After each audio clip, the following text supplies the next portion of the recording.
Hi, good morning, Caroline, Philippe. Thank you so much for taking the time this Sunday morning, having coffee with me, starting the day early, and having a conversation about something that I'm very excited about, obviously beyond the ladder, and also the spontaneity. I love it. Caroline, we've done everything since we've met in January spontaneously, and the results have always been amazing. So thank you both.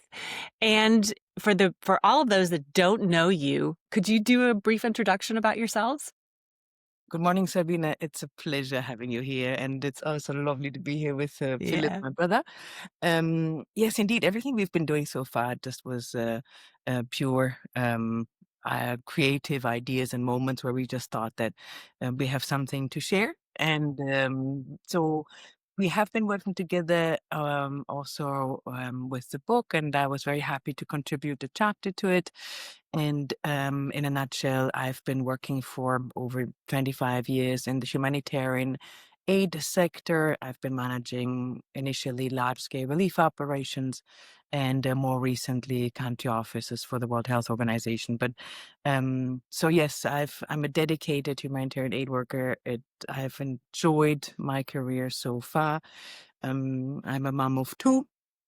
And I'm very proud of having been able to sort of manage the work side as well as raising two amazing kids. So voila, in a nutshell. Thank you. And Philippe, this is the first time actually. Well, we've had a couple of very brief moments together so far. And you've also very spontaneously agreed to be on the podcast today. Thank you so much. My pleasure. Thank you for having us. So I'm Caroline's little brother. While she was dealing with prisons of wars and crisis areas, I was the little fella who traveled the world and managed hotels, luxury hotels. Um, across the world actually. So hotelier at heart, but also um, some people say the fairy godmother, trying to develop people, creating experiences for guests and employees. And most recently, I've diverted a bit into the advisory role where I advise executives on how to create a positive impact in their work and personal lives. And that's such an important thing. So each of you do and have an impact on others, but in different worlds. And we're going to get into that a bit more later. But also makes it for very interesting conversations. I can imagine dinner conversations at your house are very interesting. Yes. Yeah, definitely. Oh, it feels natural. So despite the fact that we're coming from two very opposite work environments or even lifestyles, um, I don't know, it still seems natural in a way. Yeah. We love to listen to each other's stories because they couldn't be more diverse, but Right. still we can relate to them. Well, most of the time Caroline can relate to mine because she has stayed in a hotel. I've never But you seen can't. exactly deserts and areas of the world where people get bombed and stuff like that. So I cannot relate to that. But yeah, it's always very intriguing and mind-boggling to listen to her. Not that she um, shares too eagerly what she lives, because most of the time people don't really understand what she goes through. Yeah. So sometimes I guess I have to ask a bit more, what is this and how is it, and Right. try to find the parallels, and even knowing that I won't understand anything. Yeah. Yeah, you're right. I think it's interesting when we look at titles and what people do, we have biases around those, or we have ideas of what we think they are. And so when you think of somebody that works, or I certainly did before I had conversations with Caroline, a WHO worker, they just kind of gallivant in different countries and just have nice conversations with people. But there's much more behind it. And yeah, and it's very impactful. Yeah, and when she talks about diplomacy, because a huge chunk of her job is diplomacy, and I tend to be not the most diplomatic person, and so I can learn from her. I have a T-shirt that I can't show under this shirt. So this is how it happened that we both are dressed in blue. So I must have listened as well. it is really improvised. But yeah, it's because it has a message on it. And she says, well, I'm still associated with that company or that organization, and that you shouldn't show. Yeah. But, she needs to So be you're like, don't impartial. post that, don't do that, don't Exactly. wear that. Exactly. So she's very mindful about what she does, and that's what I learn also, is to be more like, be smart. Yeah, And be I try to be smart. more daring every once in a while. It often backfires, though. Yeah. I don't know, your daring stories are quite successful, from what I've heard. Yeah, It always comes with a price tag. Yes, it does. that's true, that's true. What's interesting about today's conversation is that, since the book is just recently out, so that is kind of the premise of what we're gonna be talking about today, is that I just sent it to you, and you just arrived in Switzerland, so arrived at home, and we had a catch-up call, and you said, "Oh, Philippe just picked up the book," and he was like, "What's this? Why is this just for women?" I was like, "Huh, that's an interesting point." So let's have a podcast about it. And you popped your head in and said, "Okay, let's go." So I think that that's a really interesting comment. My husband has said that as well. He's like, "Why is this just for women?" And I think it's going to be interesting to dive into some of the chapters. You've had a chance to look at them and to see, I've taken it from a female perspective, but what fits for both? What's non-gender, and what is more focused on certain genders? So what made you say that? And as you started to dive in, did you see it to be more non-gender, or Yeah, did you see the female aspect? just to give a little context and as a preliminary remark, I like your husband already. Because we think alike. Now, just the context, imagine another Sunday morning where we're sitting on the sofa or in this setting, sipping coffee, and then she was talking about you and about the WEF conference that you moderate and the relationship that you have. And then she said, well, lovely Sabine, she sent me these two books and she gave it this one, Hmm. and The it looks workbook, like yeah. a book club actually. On Sabina's book club. the cover, a women's career guide to clarity, impact, and legacy.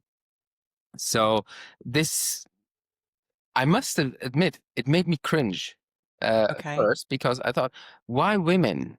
Yeah, and then I went through the table of content, and I said, well, hang on, this is something that really speaks to me as well, and Hmm. also part of the work that I'm doing with clients or with partners, because everybody needs to have some clarity, men and Yeah. women alike.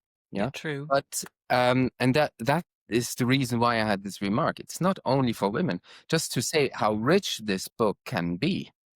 Yeah, but I understand that perhaps women have another approach to their career or getting clarity and getting Mhm. confidence or the self-advocacy in order to be successful in their careers.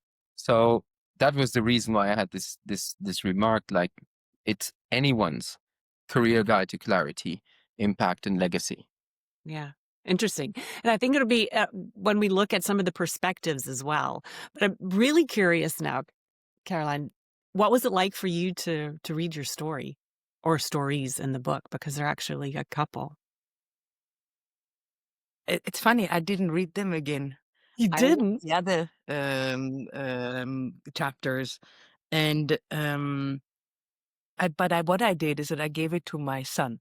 I said, "You need to read that." There's a So I'll see. I'm looking forward to receiving his feedback. So I was looking at how does my story fit into the others, and how can they actually be complementary. And as I was reading the other chapters, I was like, yeah, I could have said that, and yes, this is spot on too, and yes, here, oh yeah, why did I not think of this? And I really liked that many of these messages can easily be transposed to any other any other life Hmm. or work environment is, Yeah. whether it is male or female. Um, Regarding why do I find it interesting for me to look at it in its entirety is to just remind myself, like, so you have got your stories to tell, but then there are many other stories that are just as significant, for me, for instance, or stories that get me thinking, stories that, or the little chapters that get me to reflect. And I then ask myself, okay, under whatever heading, what would I put there? Is there anything that I would add? Do I have anything to say or not at all? Um, and I think this is where this book reads so easily, and it's you can open it on any page and just read out of it, and just it's an opportunity to self-reflect. And I think that's the whole exercise also with the Yeah. workbook.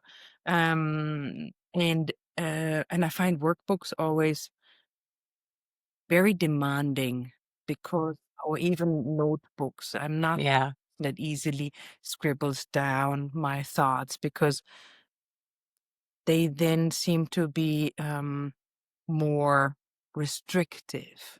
Mm. And I might not necessarily find the way and how I want to express my thoughts initially and put them down. But then I thought, let's give it a try.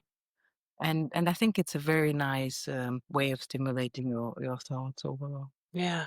Yeah, Yeah. it gives a good structure. Right? It forces you to think slightly differently and to have everything that you have in your brain, put it through your hand on a piece of paper. It gives structure, and then you start, you know, thinking about words again, and then one idea leads you to another area. So Yeah. it's Yeah, very these words fast. are it's interesting. I worked with a coach once, Mary Morrison, and she talks about words are drugs. And drugs and it can either be in a very good way or a very negative way. So it is, you're right. It's like words are those drugs. And if you kind of reflect on them and take them in, and they're obviously positive words and words that cause positive reflection, can do a very can have just such an internal impact to read them again and to write them again. And this repetitiveness, I think, is also really important. Okay. Well, good. Well, it's good. This is, yeah, the first time that I'm hearing the feedback. So it's really nice to hear because that it causes reflection is definitely a key, and the stories is a key. And it's nice to hear that you two actually listen to each other's stories. What you said, over dinner, over a coffee or a glass of wine, wherever you're sharing stories, because I can imagine. I think that that's what we spend too little time doing sometimes is listening to each other's stories, because we can also take those yeah, situations and instances and bring them into another world, and you can share those with someone else in a different, and maybe in a bit of a different context, and it can have a big impact. So that's great that you two already do that. Mm. So there's something that I always admire is that when Philip talks about leadership, and we both have leadership roles, when he talks about it, I try to relate to what he says, and I try to then draw parallels to what would that mean in my environment. But then I come in always with that difficult it is, but I'm a woman. Hmm. And he looks at this, or the way he phrases things, or the way he approaches issues are more male. And then I'm like, okay, can I uh, translate it in the same way for my role? And often I'm like, no, I can't. So even if this book is applicable to both genders, I Hmm. still think that there's a nuance on how we actually then are managing situations. And I find that very interesting. So I'm always listening to him carefully, and then I'm transposing it. But maybe it's a bias. Maybe I don't have to do that. Maybe I don't have to bog myself down in the role of a female leader. So I don't know. That's just a thought. I think you are biased slightly, like everybody is Yeah, biased. we all are. Yeah. Yeah, but don't think that I'm speaking like a German panzer when I'm in a leadership role. I try to think about also how is it perceived. So first you have to create the context or the environment where everybody feels safe, yeah, and and seen and respected. So I think that is the preliminary role of a leader. And then you think, what is the feeling and the message that I want to bring across? And that is where neuroscience kicks in. I always think, which part of the brain do I want to stimulate in the other person? So do I want to stimulate the prefrontal cortex, where we are in a trusting relationship, or in a creating relationship, or do I want to stimulate the amygdala, where the person leaves the office crying and hating me afterwards? Right. True. So That's a big decision to make when when you're working in the coaching environment. Yeah. exactly. So imagine this conversation that we have now online. Yeah, this is a very constructive and creative conversation that we have. So I can feel my oxytocin rushing through my body already. So, and that should, in my opinion, be regardless if you're a woman or if you're a man, because it's always about the feeling of the person that you have on the other side. Yeah. Yeah, Yeah. whether it's a male or a woman or a man wording the comments, because women can be equally hurtful as men. True. Absolutely. Yeah. So You use the word safe environment, and that's really interesting because I know in a lot of the volunteer work that I do and a lot of the trainings, we talk about creating this safe environment, and it's mostly that I'm in that with women. And it's interesting for you to say that as well. And it's again, it's a bias that I have in my head that I think, oh, men go into sessions and they don't need that safe space. They just go in and they can deal with any kind of feedback and deal with things. So it's interesting to hear you say that. So you experience the same regardless if it's male, female, mixed, whatever, that absolutely, safe environment is key. I've had situation where I was talked at, and where I hated the guts of the person in front of me, because we are all wired in a similar way. It's just perhaps the biases that kick in, where that influences the consequences afterwards. Interesting. And then if we kind of keep going with that, one of the things I wanted to talk about is the support that we need as men, women, or again, is it regardless of the gender that we have? And Caroline, um, you've you've got a big, long, wonderful career journey that you've had. And if you think about the support that you've sought from other people, either be it mentorship or sometimes you have sponsors within organizations that really watch out for you and help make sure that that your voice is heard when you're not in the room, or coaches. How have you incorporated that into your career? And Philippe, I'd be interested to hear if you have something similar or if you've had a different approach in the support that you've sought. So I think there are three takes to that. One is to make sure. So I tried over the time, depending on the situation that I was confronted with, to either rely on my family and friends. Um, Then that depended on how personal the topic was to me. So more family related issues were discussed and addressed within that circle. Then a big role of influence was academic colleagues, more specifically supervisors, irrespective of the degree that I was in. There was always the one or the other professor that was very inspiring and did adopt that role as a mentor. And oftentimes, I think they were not even aware of that they were actually very inspiring to myself, because there were opportunities where there were moments where I didn't have the opportunity to thank them for actually having played that role. And then in the work environment, obviously there are colleagues from that environment that are very inspiring. And that's what I love about this job, is that thanks to this job, I have access to um, very intelligent, colleagues, whether it's from within the organization or from within governments with which we're working, or across the diplomatic community. So there's one or the other, or many times there are several people that are just fascinatingly smart and inspiring. And I think it's just the idea is to know when to reach out to whom. Mm. Yep. And I think that is something that over the years I have learned and tried to improve.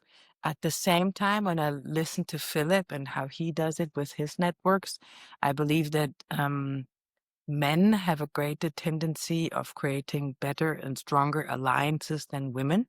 Mhm. And I think it's something that is better established. It's I think for women it's something rather new. And we've Mhm. had that discussion, Sabina, about how can we support each other. Each I other, think yeah. we still need an emphasis on how we can strengthen women. But when it comes to the support that I've asked for, that was irrespective of the gender. It was more the human that mattered, The human piece, right? yeah. Yeah, but it's knowing to ask too, to go Yes. and to ask for the support that you need. I think it's such an interesting point too about the mentorship and what you've experienced. And I think that again is so important that we're all aware of that what we do, in the book I talk about legacy, and legacy is not something to be talked about, on your deathbed. Legacy is like it's today and it's Wow. now. And that these mentors and these people that you've worked with had an impact on you. And those are the things that I think are so critical that people think about. It's taking the time to talk to somebody. It's when someone calls and asks for support that you're there for them. It's all of those extra steps. That's what building this legacy is about. And it's so important that what you said, I jotted it down, is that some of them weren't even aware of what they were doing. And that's just a good reminder for all of us to think about how we engage with people and interact. Yeah. See how structured she is? Oh, wow. Bam. And I thought, what am I gonna say? Well, congratulations. So what I can say is that, 25 years or so, no more, no, 30 years ago, I was supposed to become a dentist and I hated the idea. And I told my dad, or our dad, that I wanted to shift into another direction, into hospitality. And we had no idea, or we had no relationship with the world of hospitality. So Right. I want to say this: I had no sponsor or no mentor at all from the beginning, and I would even argue that I chose the wrong school to do my bachelor's degree. But anyway, that has nothing to do with that. But it has a relationship with the mentorship, because this world is a large network, and as soon as you're in, then you're in. And obviously, I wasn't in from the onset, so it was a lot of hard work to establish my own credibility. Yeah, so the first real job was in Chicago, and that is where I looked at the hotel. It was a huge hotel, 1,800 rooms, and I really looked at it as a network of people and not as an ensemble of silos or departments. Right. And I love the fact that I got along with the people from sales or food and beverage or the Mhm. bellman or the engineers or the Yeah. housekeeper, because I realized that the quality of the organization depends on the quality of the relationships that you have between people. And the quality of the relationship depends on the quality of the conversations that you have. So, and how do you make them feel? Yeah. Yep. Well, so that was 25 years ago, and it has shaped the way I try to interact with people immensely. So, how do you create value to them, and how do you build that legacy? What do people Mhm. say behind your back? Um, And I would even argue that, what would the people that you like or that you respect say about your back, about you behind your back? not those that you think, well, I wouldn't take advice from them anyway, so they can say whatever they want. But it's true. Yeah. Yeah. There are those people where you say, well, I Whatever. don't resonate. We don't have the same values. We don't have the same vision. That's fine. They have theirs. But the people with whom you resonate, yeah, what do they say? The ones that you respect for who they are, not necessarily for what they are, but for who they are. What do they say about you? That is very important to me. It is. Yeah. Yeah. And as you say, you build your legacy now. It's not in 10 years. And often people think, well, I'm going to have it my way and look for myself first, and then I worry about the Mhm. legacy. But Yeah. that's too late. It's totally too late. Yeah. Yeah. Yeah. So true. I was thinking this morning about um about the concept of legacy. And 2 years ago or so, there was a famous German chef who passed away. And I was almost ashamed to say, well done, good riddance, one less. Yeah. Mm. You shouldn't think about that. Yeah. But I think people should behave in a way that nobody thinks that, Yep. you know? They absolutely should. And we forget about it. We forget about the curtness, those snippy little comments that can be made, and Yes. those can be really hurtful. And Yeah. yeah, and that's why I think it is so important to think about legacy in every day and what we do. Because And it's interesting. what Go, Caroline said is people don't realize the impact that they mm, have sometimes. yep, It can be just a look. It can be a yep, positive comment when a person needs it. It can be comfort. It can be mm, compassion. It can be empathy. And sometimes we think, well, really, did I say that? Yeah, yeah, and it meant the yeah, world to them. yeah, So yeah, I think we have to be more aware of the impact that we can have on other people's lives. yeah. And just pausing a bit, I think, our work, everything that we do is just like, you're like light speed, you feel like everything's just flying by. And just taking that time and taking a pause and being there for somebody. If they call, don't look at the phone and go, oh, I just don't have time right now. Pick it up. And how often do we do that? Or how often are we on calls and there are other things open and you're reading an email and the person's talking to you? And I think that there's such what seem minuscule can really have a big impact is that when you're there and you're really listening to someone. And you mentioned what people say about you, and there's a really nice exercise to do that we encourage. I've done in some workshops where you actually ask your colleagues and your manager, and you ask them for 3 words to describe you. And that is just such a nice thing, and it's so interesting. So when we do it with people, they're very uncomfortable. Often they don't like most people don't like talking about themselves. Obviously, there are some that really do, and others, kind of the normal people, are like, oh, they're not comfortable saying very positive things about themselves. So when you get them to do that with others, it's this beautiful thing. And then when you watch them say those words, because then you say, okay, so share with everyone here what these people said about you, and they talk about it. It's like their facial expressions change, they shine. It's just such a beautiful thing to do. So encourage everyone to go and ask people, what do you yeah, how would you describe me? And that's not even like, what do you think about me, but how would you describe me? It's also it's a more simple question, I think, to use. So those are good ways to hear what people think about you. What do you think about your brother? Actually, I was going to do this at the end, but we can do it now, actually, since we're talking about it. So if you were to describe your brother in a sentence, what would it be? Or maybe, okay, you can say 3. 3 sentences. Childhood memories. We Oh will God. not we will not go to the childhood memories. No, Philip is the dearest person to me. Um, I know him as when you've got your sibling, you've grown up together, you know them so well, you know where they come from. I know um what his soul is like. And I also know how how I should interact with him in order to make sure that he's feeling well. Because that's the whole purpose, is to make Philip feel good when I'm around. Um, and and for example, if I may, so Philip was born with sort of a bubble, right? He was born in a bubble. So Philip dreams, he's in his bubble. And I see sometimes people poking that bubble, right? And I try not to do that. I try to just respect him in his environment, in his thoughts. Dream on. Yes.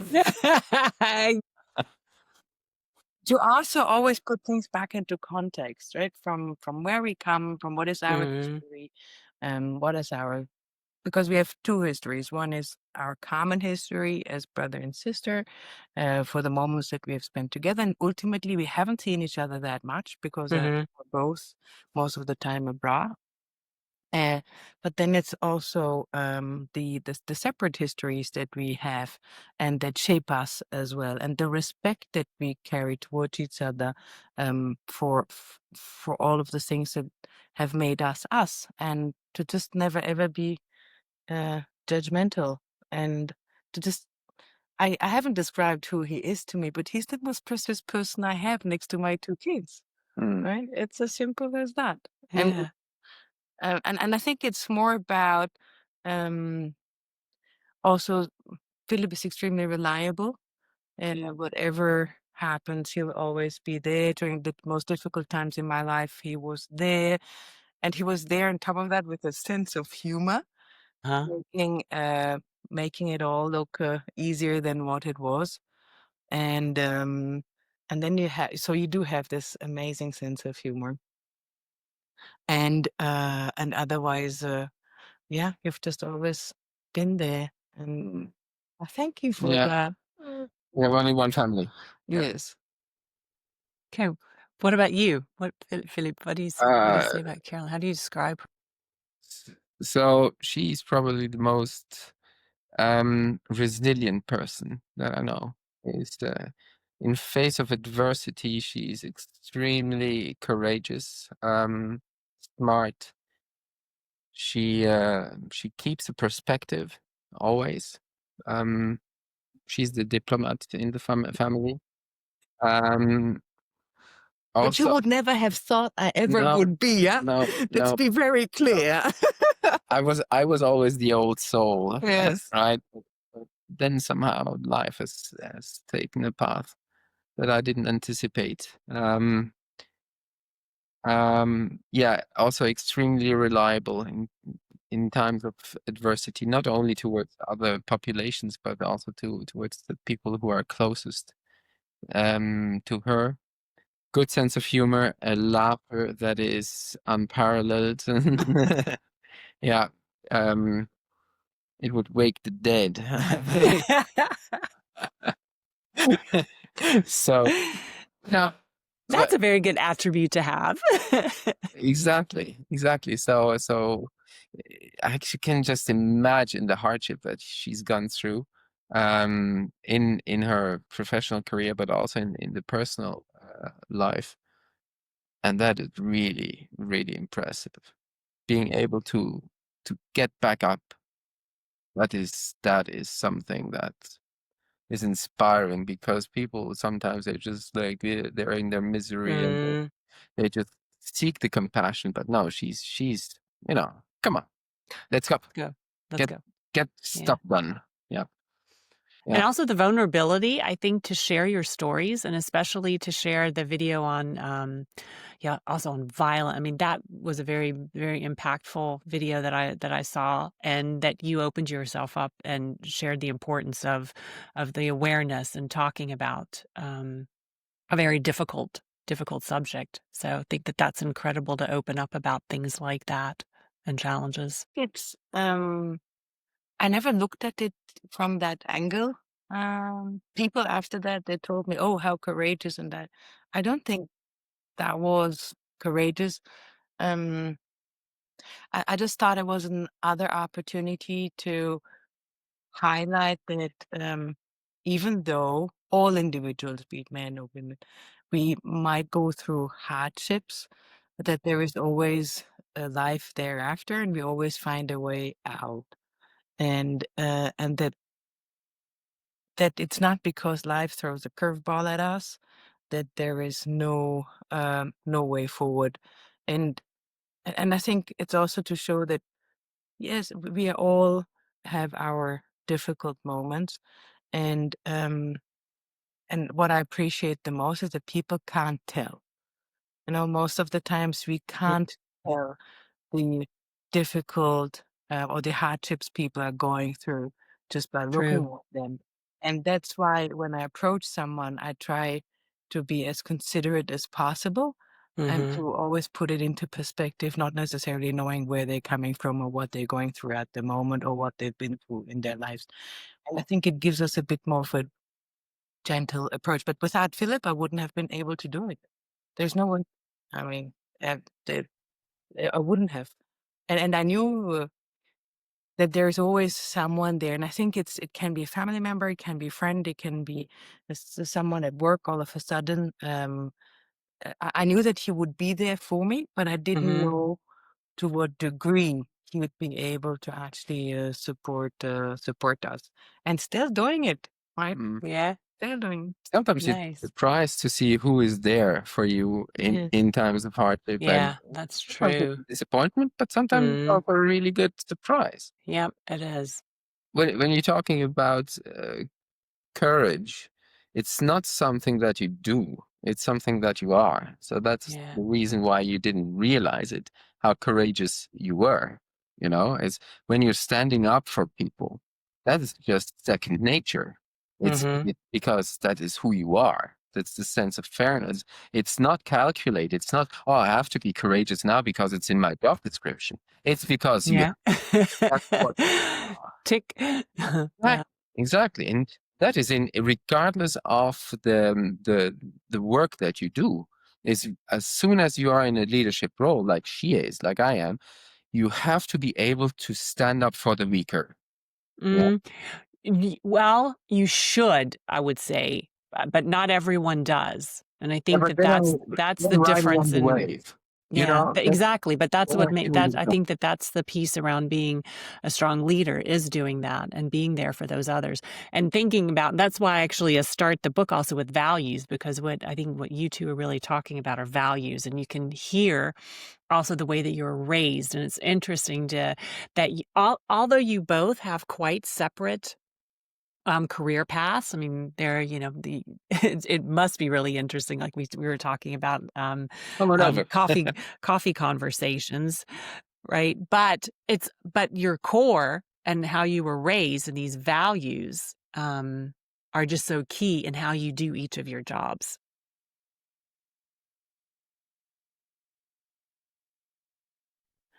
Yes. Oops, I think. Yes. Oh, okay. Sorry, you were frozen. And You were we're you trying. were frozen for a second. Sorry. Now you're So back. we were both saying yes. Indeed. So I think, and we're also trying to transmit this. We're not only trying to transmit it within the family, but also around ourselves. So the people we work with, for example, personally, in the humanitarian context, we always ask to define the numbers of people that benefit from whatever it is that we do. And if you look at large-scale humanitarian programs, I could come up with the numbers in millions. But bottom line, these are not the people that I believe that I have an influence on when we look at values or sharing experience, etc. It's just the people that I work with that are in my proximity. These are the direct beneficiaries or that where I try to share some experience or with whom I try to share joint values or we try to define the set of values in which we want to operate. Um, but the number is rather small. The number of people that you work with or the number of values? No, the number of people that I'm working with that on whom I have a direct impact. Okay. I can That might be the testify. same for you because Oh yeah. basically in the hotel, yes. Yeah, definitely. And I can confirm that. I know a few of her core team, yeah. and I see how they resonate with her because they have the clarity about her values, I mean, where she's uncompromisable. But Yes, it's necessary to talk about it yeah. so that understand, okay, well, this is the compass, this is how we work, and that's it's necessary. It's like having the latest update on your DOS system. It's Yeah, it totally is. Yeah. because nobody likes to have flip-flopping leaders. Nope, absolutely not. And you can change and evolve, but it should be fairly steady. I think that that's the difference is that, and one of the ideas that I had also with the book is to have something that is with you throughout your career because we do evolve and we do grow. However, our values, they may shift. Maybe you have a little bit of a different area that you want to focus on, but the core should be the same. And that's why I think it's also important to write those down. And what are they and to reflect on them? Because those then you can carry on to other people. For some people it's very natural and it's just as you two have talked about it's that how you were raised, how you grew up, the environment that you have. And it feels very natural to carry on those values, but not for everyone. I really wonder how many people have actually sat down and go, wow, what kind of values do I live by? And do they reflect in what I do and the people that I work with and how I engage with people every day? Yeah, I love to have this conversation, and Mm. often they come up with teamwork, with harmony, with you know Mm, excellence, precision, and stuff like that. And we do mhm. this exercise by writing down 10 values. Okay. Then I said, well, reduce it to 5. And then Yeah. it becomes stretch out the ones that are not so important. And then Mhm. reduce it to 3. Yeah. And that is really the core, just what you say is, and most of the time Mhm. they operate by it. And then I ask, well, would you be willing to tattoo those on your chest? Yeah. You know, Yeah, this is because that is then really what makes you that's so it. singular. Yeah. And when Caroline is talking about her values with her team, it gives them clarity, but it makes them also think about their own. Mhm. Yeah? And this is why I love your book, is because you put such an emphasis on the values, and also I feel that it's in times of hardship or in crisis or like in those defining moments Mhm. where your values surface and Yep. where they get tested. Yeah. Yes. Are Yep. you really so uncompromisable with those values? Yeah. And once they get tested, it shapes the way that you move forward or the way that you lead your team or the Mm. way that you shape your organization. Yeah, absolutely. Yeah, and sometimes it's just a matter of if they are being hurt, yeah, this is when you Mhm. pull the plug. This is Yep. when you say, "No, not with me," Yep. or Exactly. And it's an interesting point because he's in the for-profit business. I'm in the Mhm. non-for-profit business. And when I listen to Philip, it's never about generating profit. It's Mm. always about generating a positive experience, whether it is for the people you work with or whether it is the guests that you have. It's always about how can I Mhm. quality of the time that we have together now. And that is then very strongly values based. mm, Mhm. because profit comes afterwards. Absolutely, it trickles through, but it does come after that. But it's also for what you do, Caroline, even though it is a non-for-profit, there still has to be finances. I mean, there's still, you can't survive with nothing. So you still have to build an environment that where people or organizations or governments input I think it's financially. because the humanitarian sector is based on principles. Everybody assumes that we share the same values, and I don't think we do. So every individual comes into that business, into that area of work with their own intrinsic motivation. And I think the work that I then have to do is to make sure that we align Yeah, yeah, Mm. align. those different Yeah, that values alignment word. super Yeah. to a shared vision, and but to also leave room for individuals to promote certain personal values that are more important for them. So I think we have to define a certain set of core values that we all sort Yeah. of agree to on how we would be Hmm. working together or what is the impact that we want to have, but to also leave a lot of room for individual freedoms and for people to be able to just be themselves as well, and to also promote and foster that. Yeah. And I loved what you said around really getting to the core, and that's so critical. Like your main values, what really you're going to live by, and are you going to do it in times of crisis? Because when everything's great and the sun's shining, and then it's like, oh yeah, these are my values and I live by them. But when it gets difficult, that's the challenge, and that's where you need to really reflect on yourself and be critical with yourself and go, okay, am I going to live this way now? Because oftentimes that's when it's difficult, and that's when it's easy for us to get to sidestep those values and not necessarily step in or not say something in a situation where Yes. your voice needs to be raised and to take care of other individuals and to put yourself aside for those. So I think that that's just such an important point, and I hope that that's really something that people take away from this conversation as well. It's really look at those and think about, can you really live by them, and will you step up if those values are challenged? Yes, because they are. It comes at a cost sometimes. Yeah, it can. Yeah. Yeah, it can come at a significant cost, definitely. I've had people talk to people about that they don't really feel comfortable and don't feel with the values with the companies that they work for, but they're not willing to make a change.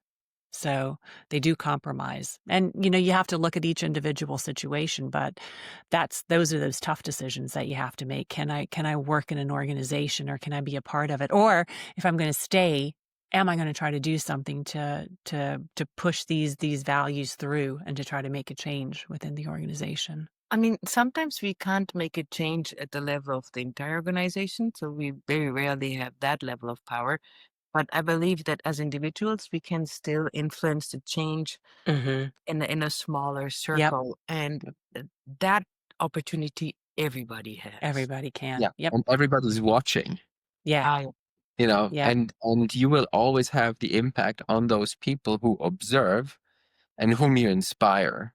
Yep. Because when you act in alignment with your values and your purpose, yeah, and you're willing to take the consequences, Mhm. people will Yep. be inspired to do the same, even if you Exactly. can't change the whole organization. Yeah, and that's well, So it's very interesting that you say that, because I remember a sentence my dad told me about a year before he passed away, and he had that one comment. He said in French, "Arrondis-toi, ma fille." okay. Um, round yourself up a little more, my daughter. And I think he had a very valid point, Mhm. because even though we might stand very firmly for whatever we believe in or whatever we think is right, I think there are moments where it's also good that we round those edges Mm, a little. But it requires a lot of thinking for us to understand, when do we stand our ground firmly and mm, for what reasons, and Yep. when are we ready to round Yep. ourselves a little bit more yeah. and to let go. And I think that comes with age. Yeah. I feel well-rounded. Yeah. You're right. Perhaps Yeah, for some I'm people. still I'm still the young one, and that Yeah. sounds a bit too old. Being too round, that sounds so totally like him. Yeah, Yes. but perhaps it's also um dangerous to be too round. Sometimes a few edges, No, he said, arrondis-toi un peu, un ma peu, fille. un peu, a little Just bit. a little A Ah, little okay, bit. bit. good. Okay, That good. tiny bit of Yeah, compromise, that's what yeah, it is. It's when to compromise yeah. and when to hold firm. Yeah. Choosing your battles wisely, you would Yeah, that's say. so Yeah. true. Do you think that, When does it make sense? yeah, what exactly? And speaking of your dad, so obviously, Caroline, you live in a world of risk, and you've taken a lot of risks in making decisions about where to go, which regions to move in, and also the jobs within the countries. And Philippe, would you say that you've also taken similar risks? Did that come also from your father, from your mother? Where is that common between the two of you? I think I got more the uncompromising aspect from the mother. That's what Caroline says. Yeah, our father was very discreet and very round and almost a feng shui kind of guy. And my mother was more outspoken. And Mm-hmm. of course, I haven't taken the same life-threatening risks as Caroline. I have never been in a bulletproof vest with helmets and stuff like that. No, I'm in the marble lobbies, um, nor in the seminar Different rooms. It's risks. The threat is different. The threat is Yeah. more. Yeah, exactly. My The threats, boardroom. my threats come from the board members. Um, but still, yes, there are moments when you think, well, okay, your paycheck is on the line, Mm-hmm. and somehow your material survival, let's put it dramatically, but still, that's just money, yeah, or it's just career. Um, but your integrity should be never compromised. And there have been Right. situations when I had to say no, and because I knew deep down that yes, it will cost me my job, and but still, it felt good. It was like, yes, Yeah. my fiance, she told me, yeah, you got your glow back, yeah, because you said Yeah. don't. I can't say the word. Don't joke with my integrity twice. And integrity is one of the core values. Yeah. Is Yep. yeah, this is an attack on me. If you think this of me, that is where I draw the line. This is not okay. Yeah. Yeah. And it's always a question of where you draw the line, of Right. course. You're not putting the bar so low that you go through life like That a they're like, child. yeah, Um, that's very but true. but yeah, when I always think, um, what would an ill-willing journalist write about you if he heard the story that you're just in now? Yeah. And how do you act? Yeah. What do you want to see featured in the newspaper about Yeah. you? Ooh, that's Yeah. a nice one too. What would my headline look if I did this? Exactly. Exactly. Yeah, Are I you like willing that. to things that are ethically Yep. totally repulsive or not? Mm-hmm.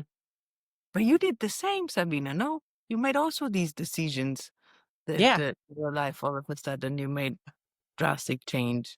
Yeah.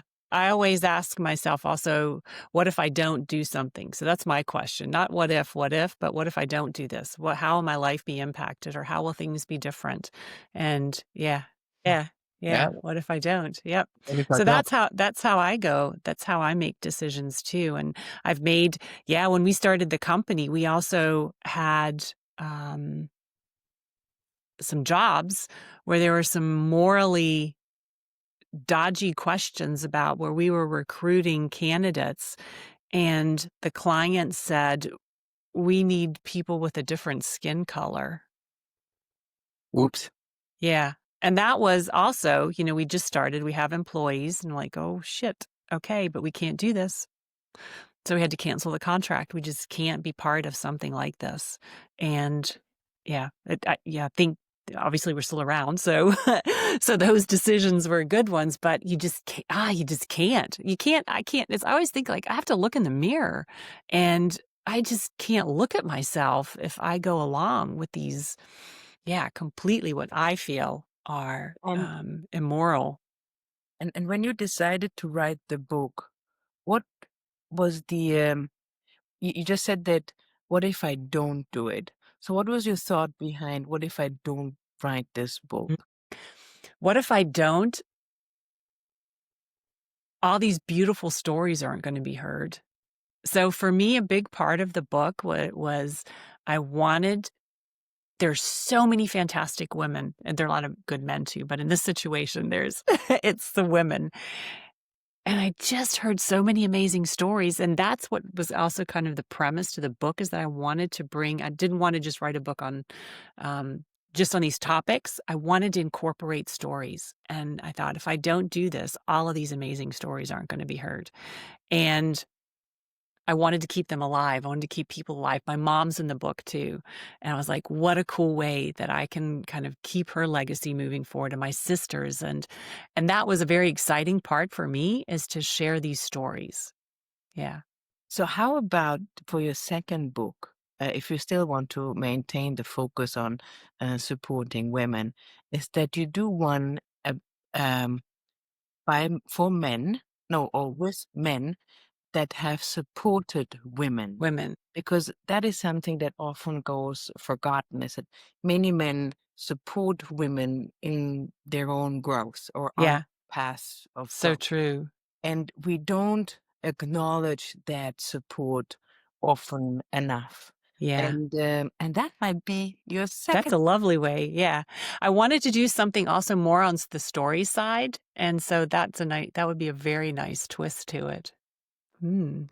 Because I think it's important that women acknowledge the support that we get from men, particularly when they were not necessarily forced to help us or when they didn't have to do anything, Yeah. yet they still Still do. do. Yeah. And I would not be in this position without all the men that were well intentioned, that were supportive, that were encouraging. Mm-hmm. And I think in hindsight, I think there were even more men than women adopting that role or pushing me into the right direction. Yeah. And you were Yeah. definitely Yeah. one of them. You look beyond the gender. It's Yeah. it's you see the potential in the person, not in the gender. And I would never think about, oh, I need more men in my executive team or something like that. It just doesn't make sense. Mm-hmm. Uh, and quite naturally, I often preferred working with women Mm. because they brought so much to the table. Yeah. But it's also a question of understanding them, right? It's oh well, We um, are complex. you are, The beauty of complexity. yeah, but it's also rich. But Yeah. once you start to understand just 10% of it, then you already unlock a huge potential. But I think also looking at women's health is something that is not enough Mm-hmm. weaved into a corporate culture. Like Right. understanding women, how they behave, how they think, etc., has a lot of physiological reasons, Yep. and men just don't get it, They don't get it. right? Yeah. Yeah. Or they don't want to get it. No, they Yeah, get away with pretending they don't understand. I think exactly. we're Yeah. not smarter than that. What are you saying? With a lot of doctors, male doctors. Well, yeah, but they I have had situations when I had to whistle at a few men when I was Mm. misbehaving and saying, come on, imagine if this was your sister or your mom. Yeah. Would I you felt talk about her like yes, this? yes. Yeah. In my And business, that still happens so much. I'm shocked. We took a young man. He's graduated from high school and he's going to college, and we took him to dinner on Friday night. And he was telling us a story that he went to a university, and it was a type of fraternity setting. And I was shocked at what elderly men were saying to these young kids about women, the way that they were talking about women. And he was shocked. I thought, oh my gosh, we hear so much that it's like there's fatigue about this topic, Yes. but we have to keep going because these conversations and these comments are still happening. So I don't know if it's ever gonna will it ever stop? We hope, but until it does, we can't be fatigued by these conversations. We have to keep having them. Yeah. And I even think that times are so bad currently that we're going back to the old way of Uh, thinking and talking and this yep, macho behavior, and yep. it's gut wrenching. It is Also, gut-wrenching. yeah. Yeah. One of the volunteer roles that I have is, for the HBA, and it's the What is Healthcare the Business HTA? it's the Healthcare Business Women's Association, and one of the areas that we're focusing on is women's health. Interesting that you raised that topic. And we've had to change the name from women's health to inclusive health because so many organizations, because of what's happening in North America, or I shouldn't say North America, in the US, um, that they're not allowed to have initiatives or be supportive of initiatives that are focused on when the word woman is described. And I just think this is ridiculous. That I can't believe that it feels like we're going back 50 years on these kinds of topics, but we're having to adjust and still move forward with it. And yeah, and kind of bob and weave and still make sure that it happens and push it forward, but maybe in a different way for now. Yeah, I think overall, when we look at the whole human rights debate, even if we believe that we are going back, the Universal Declaration of Human Rights still exists. We have it. So all we have to do now is to continue advocating for it Yeah. in one form or another. Yep. The point is, Exactly. even if certain terms become prescriptive, if this is what Mhm. they want, um, that doesn't make the principle go away, or that doesn't Right. make the philosophy disappear. We still have it. We've advocated for it personally for 25 years. I Yeah. will not stop now. Nope. I'm happy to adjust if this is Yeah. what they wish. But nevertheless, at the same time, these principles are there, and Hmm. Yep. we will continue finding ways to uphold them, right? If possible. Yep. And the other Absolutely. thing is that we can transmit it to the next generation. So maybe this is also coming back to your book, or the role that you had is Mhm. to inspire our generation, but also the next generation, Yeah. and to tell them, hang on here, please read this. It's like, Yeah. wait, Do this. read this. Yay. You're a good boy. Oh, that's so great. And, oh, I could talk we could talk forever with the 2 of you. I hope someday that we can actually sit in a room together and have a nice conversation and nice dinner and nice glass of wine or 2. So hopefully we can do that. But I wanted to ask one thing, maybe to kind of round things off at the end of the hour here. There's an exercise in the book, and it's called the Dream Big exercise. And you're asked to kind of sketch out your ideal in the next 10 years with no limits. So it's not necessarily I want a job role or, what's your 5-year plan. But if you could share, like, what would your big dream look like in the next years? So I have one dream. I want to reach retirement age as healthy as can be. That means mental health, that Mm-hmm. means physical health. That also means that I have another 15 years or so um, to get ready for that moment. Mm-hmm. I don't necessarily want to. I'm ready for that moment already. Ready? Me too.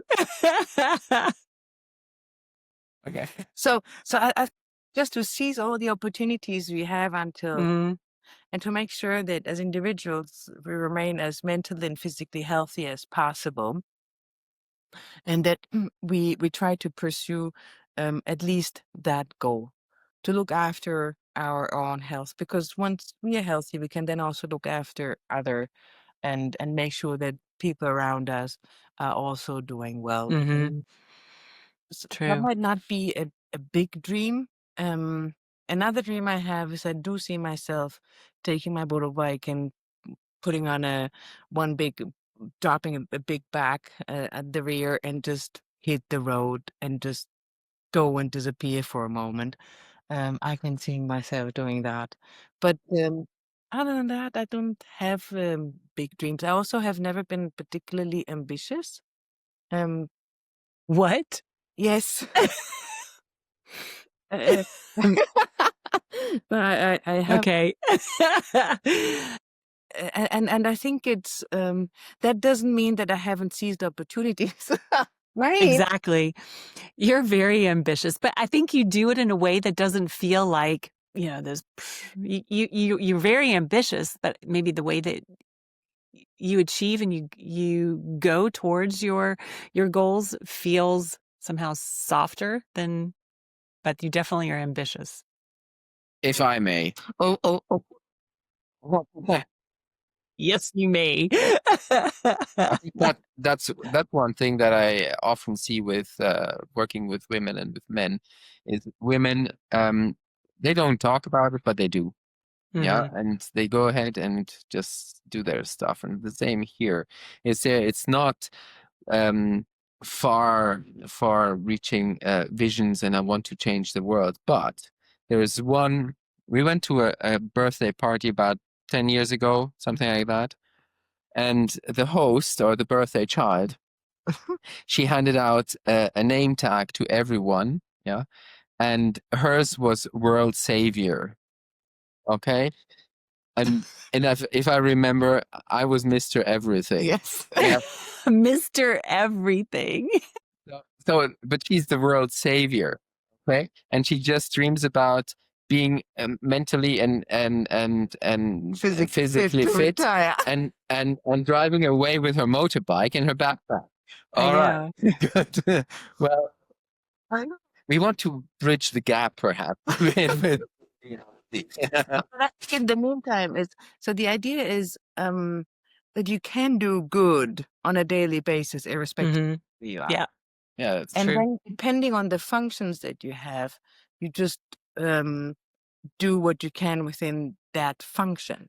And obviously, being in the position which I am, I have that responsibility to make sure that, thanks to the function which I am, I can actually provide some positive impact or influence, whether it's health policies or whether it's, I don't know, providing trainings for healthcare workers or whether it's looking after the staff or making sure that immunization campaigns are being rolled out and set up in the way they improve public health for populations. And these are all things that I can do because I'm in that function. But if I were in a different function, I would try to make sure that I apply those skill set to a different environment. Mhm. Just making sure that we optimize the skills that we have to the context in which we are. Whether it's families, whether it's friends, whether it's work, I think we just constantly adjust to those environments. And be healthy mentally, physically, and to take some time for yourself. Yes, I think that is something that is the most important in that age group because I'm 51 now, and I think everybody tells me that from now additional efforts need to be made. I need to start lifting more weights. I need to do more cardio and better nutrition, etc., etc. So I think it's a moment where if at that age we put in the effort, we can increase a healthier life after that. And I'm just aware of it. But maybe it's because it's the business. I mean, I'm not in the luxury food industry enjoying nice dinners. So, Philippe, what's your big dream? So basically, being mentally and physically fit Yeah. and driving away is a strategy. It's not the purpose. Is what you do and how you do it in order to create the positive impact. Yes. Yeah. No. Yeah. So this is me correcting.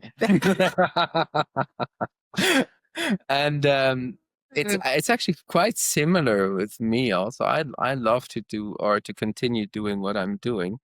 And that is taking people by the hand, metaphorically, and and help them see their greatness and achieve their purpose also, regardless of the environment. If it's in a luxury hotel, that's very nice. But if it's in a boardroom as well, or if it's in a walk in the forest, it's something very nice as well. But the purpose is really to leave that positive impact, because we're just two people. Yeah. But Yeah, we can have a multiplying effect. And look at the care that she absolutely. has in her work environment. I mean, this is not only multiplying, it's exponential. Hang on. Hey, don't get that wrong. Because, for example, when Philip is you were working once in a beautiful hotel in a mountainous area for a few years, and you were looking after people that were leading Fortune 500 businesses, right? Yes. And you made sure that the moment they left that place, they were able to again give their fullest Yeah. to whatever business that they were engaging in. You are actually contributing to their well-being, so they can. You remember the ripple effect? The ripples, there they go. I think Yeah. we can do that in our different areas of work. You're quite right, actually, but I would just nuance it. I'm developing people so that they can ensure that the guests or other people can fulfill their dreams. Yes. And one thing can be this Fortune 500 dude having the time of his life with his family, reconnecting with his family so that he can continue driving his Fortune 500 company afterwards and going on. So Mhm. we often neglect the richness of our purpose. And I think that's a feminine thing. Women often underestimate their purpose or Yeah, absolutely. No, their we just role. don't phrase it that way. Yeah. That's why we have to have the self-advocacy chapter, because we have to learn how to do it, and Yeah. to do it in a way that even feels comfortable for us, because not everyone feels comfortable talking so openly about it. So how do you weave that into conversations that feels okay for you to do? And it can be done. Yes, We have to learn how to do it. it has to be done. Yeah. You Yep. And you can teach us. Maybe Sabine, we take a class. Yeah. I don't think you need one from me. I think he's got one just fine.